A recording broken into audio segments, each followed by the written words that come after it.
Hi, everyone. Welcome back to another episode of The Danny Show. Today, I have a very special guest. His name is Skeets. So, Skeets is a prominent figure in sports media, renowned for his contributions to basketball commentary and analysis over 2 decades. His journey began in the early 2000s when he co-founded the Basketball Joneses podcast with his friend Toss Mellis. The show quickly gained popularity for its fresh, humorous take on the NBA, becoming a trailblazer in digital sports media. Its success led to a transition to a daily video show on The Score, significantly expanding its reach and influence. In 2013, Skeets and his team joined NBA TV, rebranding their show as The Starters. His team included himself and his friends, Toss Mellis, Trey Kirby, and Lee Ellis. This move brought new challenges and opportunities, solidifying the show's place as a staple for NBA fans with its unique mix of game analysis, player interviews, and entertaining segments. After 6 successful years on NBA TV, Skeets and his colleagues launched the No Dunks podcast under the Athletic in 2019. This return to their podcasting roots quickly became a top-rated basketball podcast, celebrated for its quality content and engaging style. Skeets' ability to connect with listeners, his deep basketball knowledge, and his charismatic presence have been key factors in the show's success. Beyond his professional achievements, Skeets is known for his genuine passion for basketball and his ability to make the sport accessible and enjoyable for a broad audience. His interviews and commentary reflect deep respect for the game, its history, and its players. Over the years, he has built a loyal community of fans who appreciate his insightful takes, sense of humor, and authentic love for the sport. His enduring influence in basketball media is a testament to his talent, creativity, and dedication, keeping him at the forefront of the evolving sports media landscape as he constantly adapts and finds new ways to engage and entertain basketball fans around the globe. And now Mr. Skeets joins me live. How are you doing, J.E.? What's up, Danny? Can you just take all of that, what you just said, and create my Skeets Wikipedia page and just paste that right in there? That was fantastic. I appreciate the intro. No problem, man. It's my pleasure to have you on the show. This is like a childhood dream come true. I grew up watching you guys on the Starters. Oh, wow. Okay. Well, thank you. And yeah, you gave the my whole backstory there, starting in 2006 with the Basketball Jones and then the Starters and now No Dunk. So appreciate that. No problem, man. It's my absolute pleasure to have you on today. So my first question to begin the interview, what initially drew you to the world of sports broadcasting? Yeah, that's interesting. I didn't know after high school what I wanted to do. I graduated in 2001, or 2000, but 2001. Anyway, I didn't know what I wanted to do. Took a year off. I knew I wanted to go to college, go to university, but I wasn't sure what for. I thought maybe, doing commercials for television. I did have an interest in that. So anyway, I applied to Ryerson, obviously now called TMU. Got into the broadcast, curriculum, and that's where I met Tass. That's where I met JD, who's still our producer to this day. Right. Obviously, formed a bond with those guys in doing projects and stuff like that. And after we graduated, it was like, what are we going to do now? We like television. We want to stay in that realm. And so JD at the time was like, let's just start a podcast. And it was legit when nobody knew what that was. Right. I don't even think I knew. I was like what? And it's like, it's sort of like radio, but people can download it. And we said, all right, let's give it a go because, Tass wanted to get some more reps being on air. I wasn't really sure what I wanted to do. I liked being in front of the camera. I liked being behind the camera and producing. So I said, yeah, let's do it. We picked a sport. We both loved basketball. And then we sort of just started from there. But that's sort of how I fell into it. Amazing. It wasn't some lifelong plan. I always loved sports, like most, kids, loved a lot of sports and then really got focused into basketball when I was around 14 or 15. And that was like my true passion. But yeah, sort of fell into it oddly. No, that's great to hear, man. So throughout your sports media journey, where in this industry did you feel like you learned the most skills from? That's good. Honestly, just trial and error, doing reps ourselves. I mean, look, I learned a lot in school at Ryerson, but when I really think back to it, it was like who I met was the most instrumental part to my career in meeting those guys. So then it was just, we started this podcast. We had no idea really what we were doing. We were trying things out, what worked, what didn't. And what was beneficial to us is we got 500 to 1,000 reps in. Wow. Before anyone else even knew what a podcast probably was. By the time it sort of started to come more mainstream, we had done so many shows, worked on so many different ideas, and the chemistry was like undeniable because we just put in so many hours Hmm. that was like our huge up on everyone. We got lucky with timing. We knew about podcasts before people did, and then we just put in the work and the time, and like it's sort of like that classic 10,000 hours sort of mantra. Like Right. we just did it. We legit did it, and then fortunately, we're able to sort of like spin that into television and stuff like that. I understand, man. I see what you mean. So in anyone's, career, challenges come along the way. What have been some of your biggest challenges you faced in your broadcasting career? The biggest one probably was after we had podcasted for a very long time, and then we signed on with the Score, and we were still podcasters, and we started flirting with some television.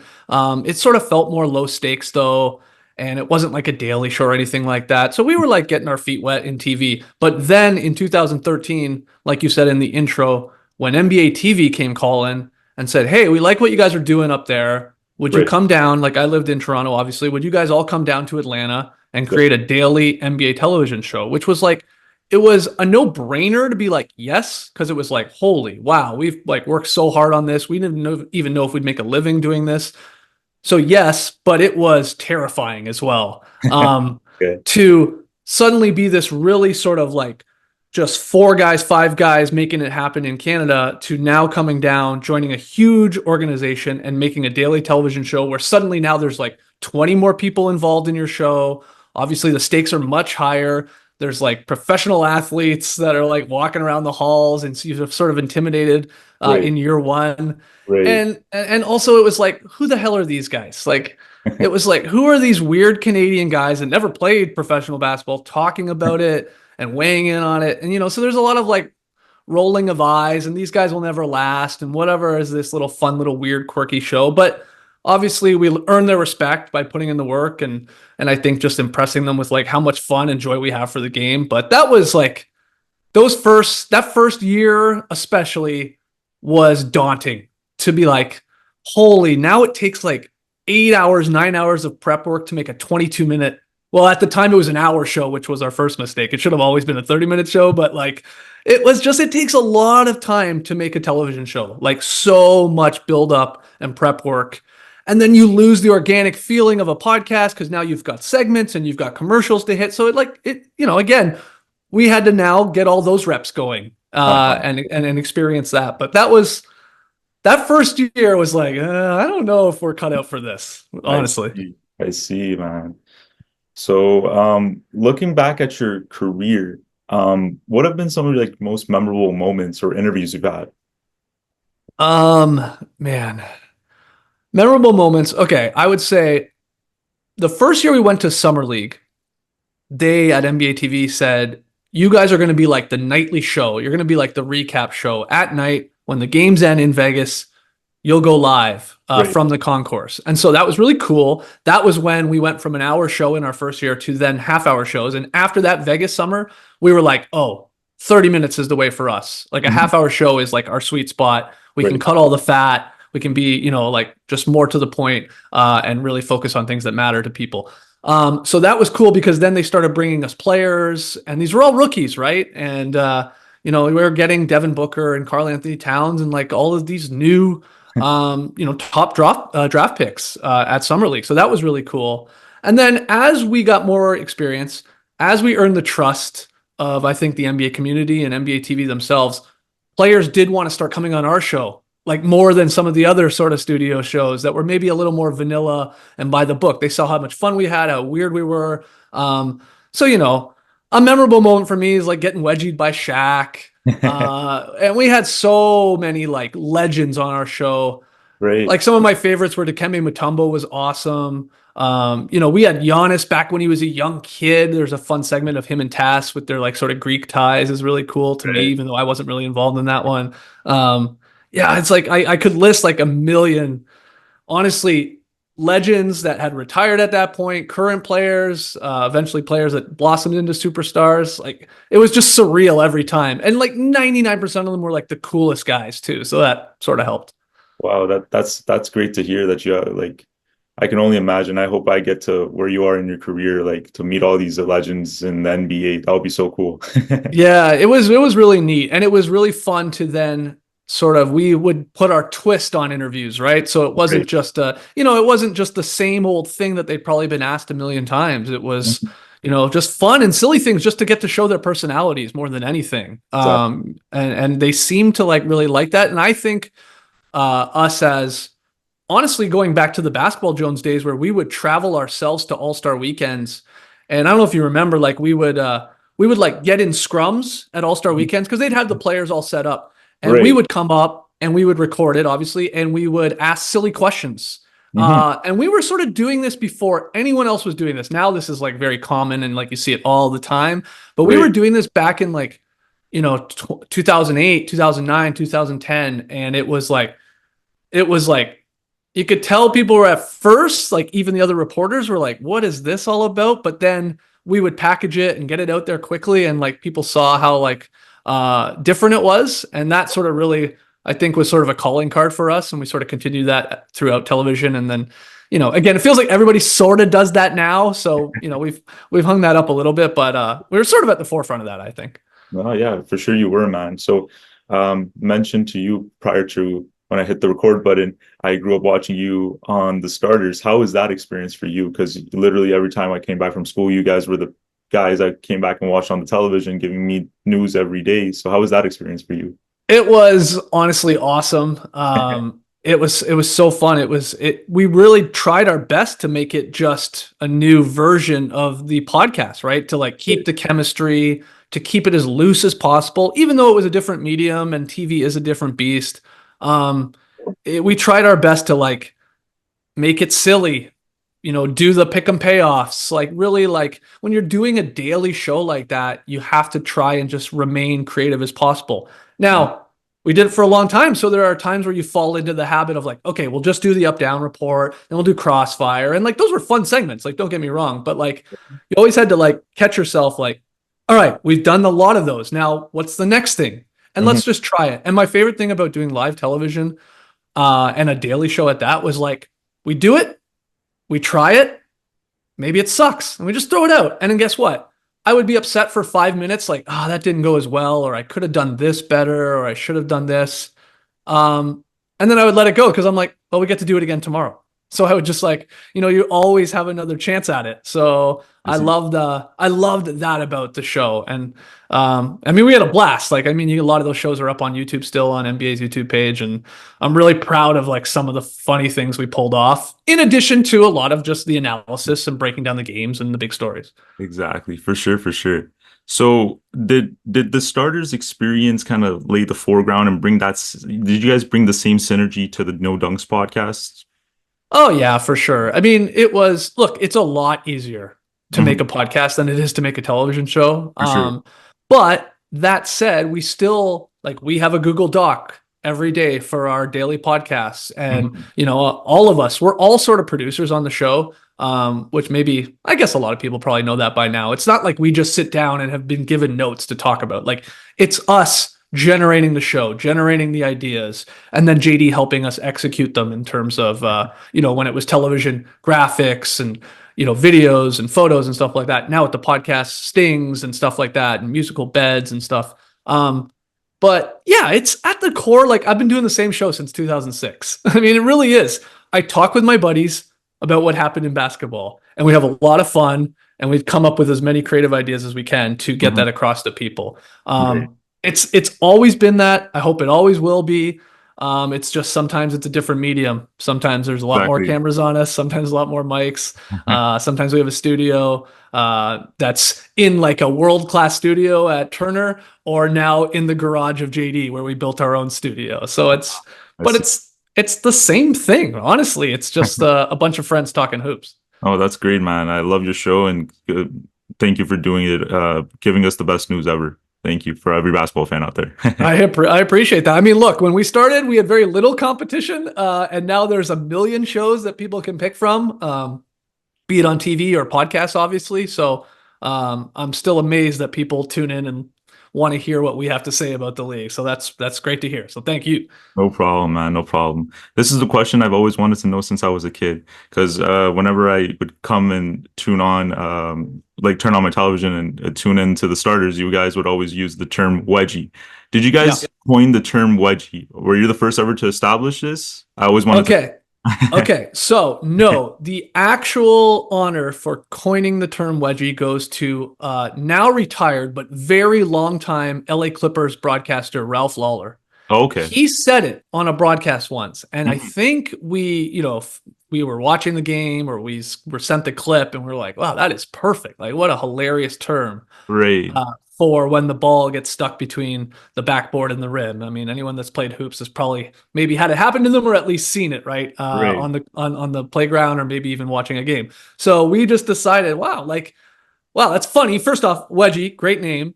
And Right. then how many of these happen was like the next thing we sort of started thinking, like, how frequent are these? And we are like, well, let's track them. And that's when we started tracking them. And obviously every time we would get one in the NBA, we'd put it on the show. We make a big deal about it. Our goal was always to get 50 in a year. So we just like kept stats on this.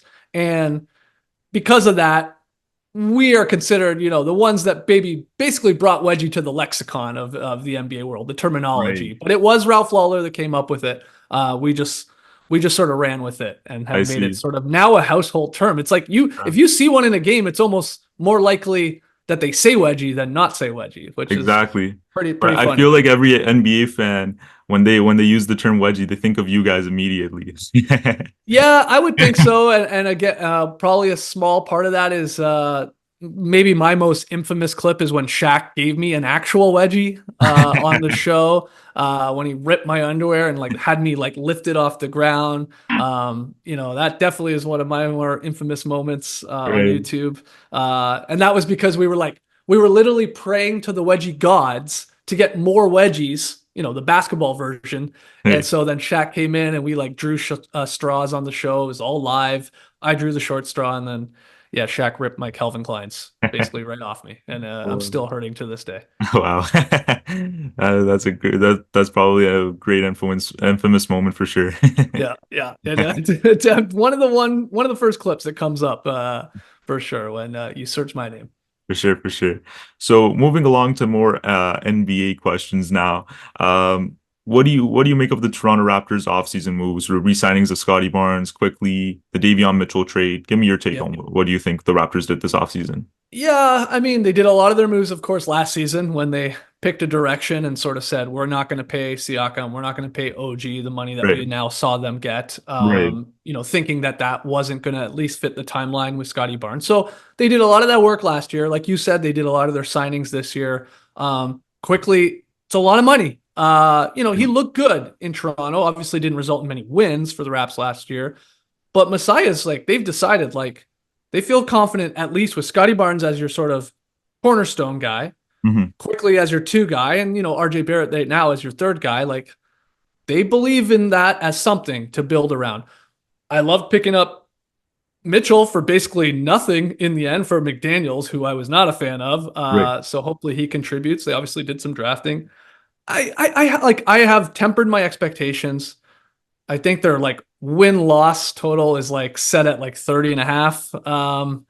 I would hope they're over that. I think they will be, but by how much? Like they're not going to be probably a legit playoff team. Like if they're anything, they're one of these play-in teams trying to Exactly. make their way in. Exactly. That would be probably a very good year if I'm being honest. For sure. For sure. I gotta still put my trust in Masai, sometimes fading as that is, and I think this is like a big like, is Scotty Barnes a legit one guy? I think he For showed it sure. for times. I think he showed it for months at a time. But the best guys in the league, they show up for 82 games, right?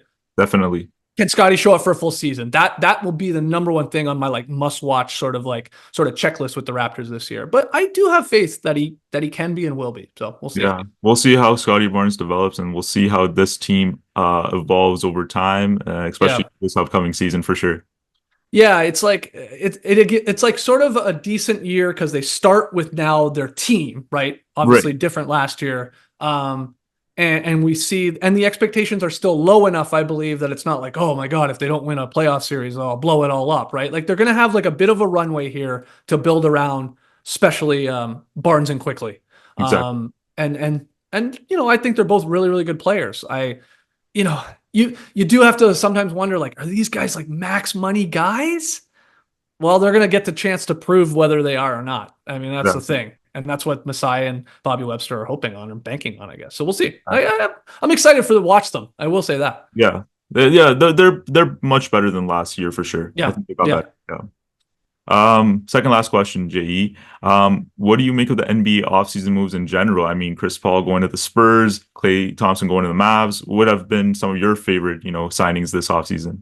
Those are definitely some of them. I think overall, I mean, I just did a podcast with Trey recently on Nodunksinc, like sort of looking at the off seasons and grading the teams. Hmm. And when I looked at every team, there weren't too many teams where I was like, ooh, that's a D, or ooh, that's a brutal offseason, Right. or they didn't do anything. A lot of teams, like, I would have given like B grades to, right? Like B Exactly. minuses and stuff, and a Hmm. few A's even. Sixers got way better. I mean, they For sure. got Paul For sure. George. Yeah, They added some other pieces. Drummond is a good backup center, especially if Embiid's going to get hurt definitely. inevitably for a couple games. I like what they did. I I actually am very high, probably higher on most than others on Klay Thompson actually still having something left in the tank and Yeah, contributing to the Mavericks. definitely. Um, they swap out a couple guys. Derek Jones Jr. gone, Josh Green gone, but like Najee Marshall's really good. Quentin Grimes a couple years ago looked really, really good. So if he can bounce back, I like what for a team that went to the finals in Dallas. Hmm. I like those like little moves For to sure. sort of bolster the roster, and you're going to hope Lively gets better and more opportunity. Yep. Full off season with their guys that they traded for and Gafford and PJ Washington. So I like what they did a lot. They would be high on my list. You said Chris Paul and the Spurs. That just makes sense. That's like a classic long-term Spurs play. Get Exactly. some vets in here and Harrison Barnes, Chris Paul, help Wembanyama, learn the NBA, learn to win, and just slowly grow it. But you're not like killing your future by any means. Like, these are short deals for these guys, so that's good. They got a bunch of pick swaps, all that. So I Hmm. like that. Who else did I like? I had another really good one that I'm like drawing a blank. Oh, Um, I like the Magic. I like the Magic. Magic getting Davius Caldwell Pope. Yeah, Yeah, I think it's a good it's fit too. like I like that they did not go crazy by trying to get Paul George or trying to trade for Trae Young. They have a good team. Paolo, Franz, Yep. Suggs. Yep. They have a defensive identity. They're good.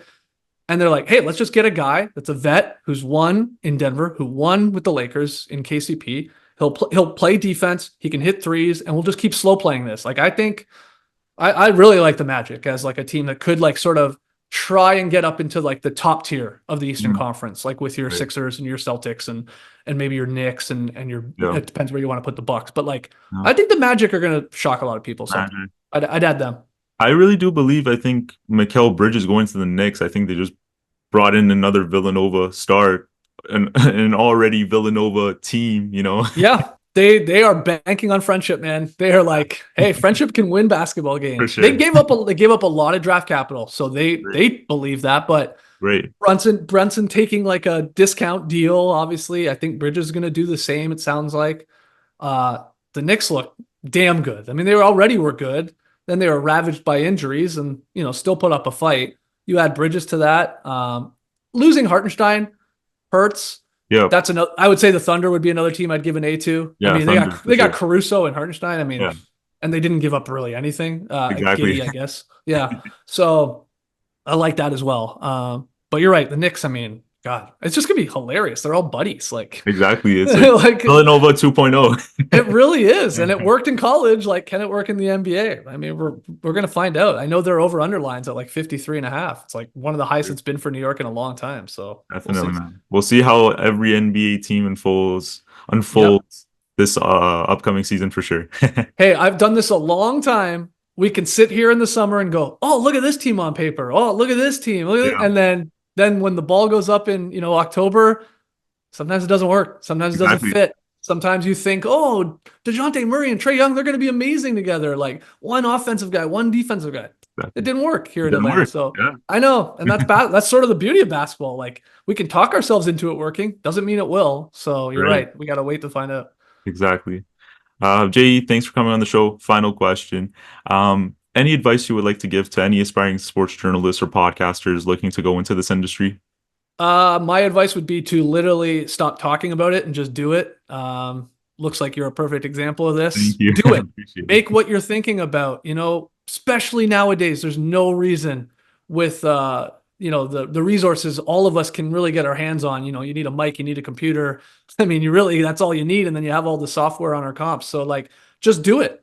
Make it. You're going to be bad at it. You're going to get better. And I also say, like, if you're starting a podcast or whatever, a video show, like, you have the idea, try it, but you got to do it for more than like obviously 3 episodes, right? Like, do you still like doing it when you're on your 20th episode or your 50th Right. episode? If the answer is yes, then maybe you got something because you have to enjoy it. If the answer is no, then probably pivot and do something else, because if you don't like it, then there's just no sense. So that's my quick and dirty answer to that, is just like literally stop talking about it and just do it. That's the best way to find out whether it's going to work and whether you're going to like it. Amazing advice said by Jeskeets right there. You can reach out to Je through social handles. I'll put all of them down below in the description if you want to connect with them, if you want to. Thanks so much for coming on the show, Je. This means a lot to me. This is like my childhood dream come true, man. I really appreciate it. You've got some heavy hitters on your show here, Danny. Though Thank you. I was looking at the YouTube list. I'm like, oh my god, why would you want me on this? I'm gonna No, for sure. ruin your algorithms. No, no worries, man. I appreciate it. Thank you again for being a fan, and good luck. Good luck with this, and good luck with your future, man. Thank you, man. Appreciate it. Have a great day, man. Take care.